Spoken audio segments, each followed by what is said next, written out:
Hello students, the next lecture number 3 in oscillation chapter. The next point is simple pendulum. So let's start with the derivation of simple pendulum. You already aware about the simple pendulum from your childhood. That is a heavy bob is suspended from the string and move horizontally. So that's the arrangement of the simple pendulum. Okay, but what forces are applied on that bob is we can calculate it, or what is the time period to require to bob move for a one oscillations, that we have to calculate in these lectures. Okay, so our derivation is to find the time period of the simple pendulum for required for a one oscillations. Okay, so let's start with these derivations. So this is a mean positions. Okay, and when the bob is moved toward the extreme positions, there may be two forces are applied. There may be the forces are applied means the resultant net force is 0. The resultant net force is 0. For example, one force is always present whenever there is a string. If there is a string, then there must be one force is applied. That force is a tension force. That force is a tension force which is denoted by the letter T. Time period, the letter is also denoted by T. So make careful that which letter we will use for the which purpose. Okay, so here T is used for the tensions. Now one more force is applied. That force, first force is, that is a gravitational force which is always downward directions. Gravitational force which is always downward directions, that is a mg force. Okay, so now this mg have two components. One component is along with tensions and one component is horizontal. That along with tensions, that component is, this is a, suppose this is angle theta, so nearest to angle theta, that is a mg cos theta. Okay, and along with this x direction, suppose this distance travel is x, that is a maximum distance, and that component is mg sin theta. Okay, so now this tension T is component exactly opposite to the mg cos theta, hence this net force get cancelled and this mg sin theta and restoring force get cancelled. Hence at maximum positions or final positions or extreme positions, the net force is 0. Okay, so that's why it come back to their mean positions, again go to the extreme position, come back to their mean positions. Clear? So now we will start the derivations.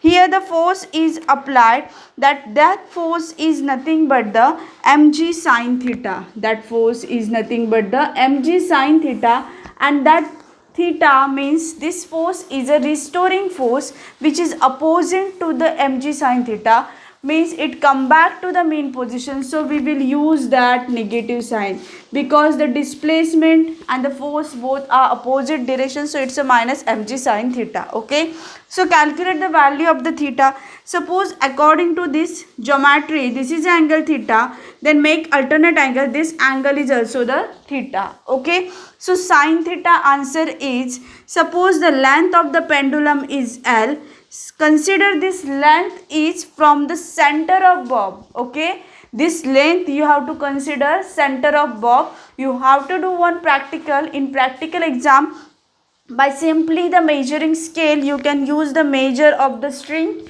but that is a small L and we have to consider the capital L, and that L is also included this radius of the bob. So by using a physics instrument, that is a vernier caliper or anything and instruments, you have to measure the diameter of that bob and half it you get the radius, and then you can measure the capital L. Okay, so the F is equal to minus mg sin theta. Sin theta means opposite angle divided by hypotenuse. So the opposite side is x, opposite side is x divided by hypotenuse. This angle make 90 degree. This is a hypotenuse divided by L.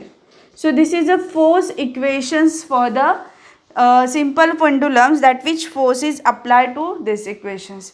So now what is the time period? Time period is nothing but T divided by 2 pi omega. T divided by 2 pi omega, and that omega is acceleration per unit displacement.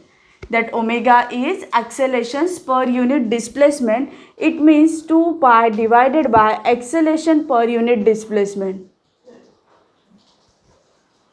acceleration per unit displacements, it's simply 2 pi divided by acceleration is, which acceleration is here? Yes, acceleration due to gravity, so it's a g divided by l. G divided by l, that we have to calculate how much displacement it can travel. So it's a g divided by l, or the how much distance it cover, x. Here we can mention the x letter. So how much displacement it cover? G by x. So we have to calculate g by x value and put it there. We get the equations for the time period.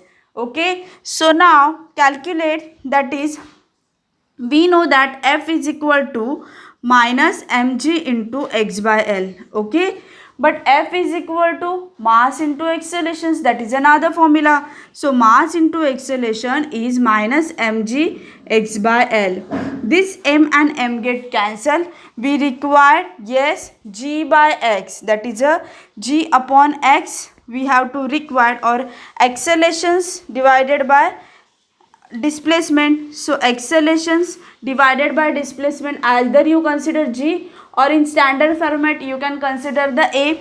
So a divided by x, we can here consider a divided by x is g by l. Okay, if we consider only magnitude, it's get g by l.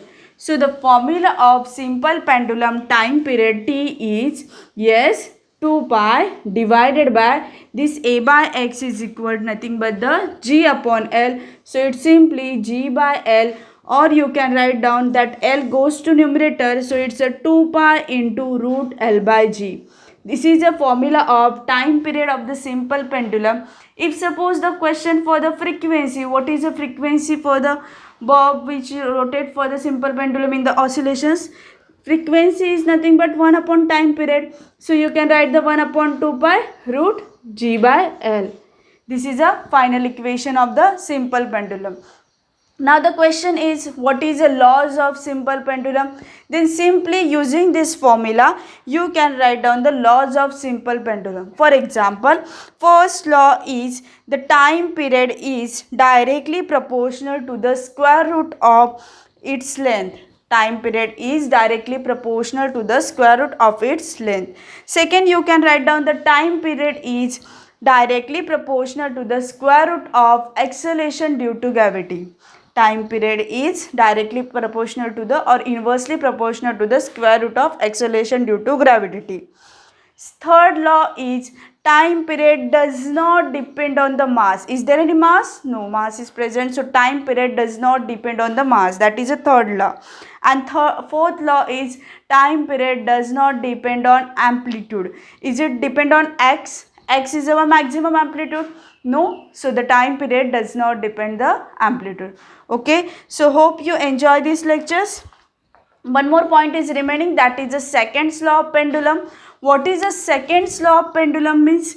It not come by the second. No, the second law of pendulum, or second simple pendulum, or seconds pendulum means that time period is 2 seconds. Bob required to oscillate for the 2 seconds. That pendulum is called as a seconds pendulum. Means here if you put the value of time period 2 pi into root L by G,